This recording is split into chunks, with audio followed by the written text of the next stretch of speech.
Questa è una cosa programmata perché si erano messi in scaletta per prenderci a pugni.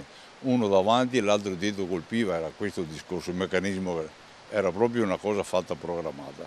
Ci siamo difesi quel che abbiamo potuto. Circondati da oltre una decina di persone, picchiati fino al ricovero all'ospedale dell'Angelo di Mestre. Se la sono vista brutta gli organizzatori dell'antica sagra di San Marco e San Pietro di Trivignano. 120 anni di tradizione e almeno a memoria d'uomo nessun precedente di un'aggressione di questa portata. Il 1° maggio, ultimo giorno di festeggiamenti, arriva per pranzo una comitiva che farebbe parte di una comunità nomade residente nelle vicinanze.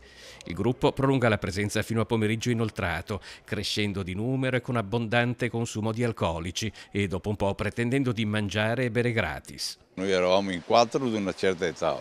Certo, devo dire anche che quando si è visto questo e la gente che c'era qui dentro, che ci conoscono tutti bene, ce ne sono, fortunatamente ci sono alzati dal tavolo e ci hanno dato anche una mano. Allora si sono un po' fermati perché si sono trovati davanti una ventina di persone che di noi e sono scappati dopo per la tenda, sono fuggiti via, ma la polizia è arrivata poco dopo. La zona è abbondantemente videosorvegliata e quanto registrato dalle telecamere a disposizione degli inquirenti. Resta intanto l'amarezza di un avvenimento che ha sconvolto una comunità che mai avrebbe immaginato fatti del genere in questa pacifica zona del comune di Venezia ai confini con Martellago. Abbiamo passato la nostra ultima serata di sagra la notte al pronto soccorso.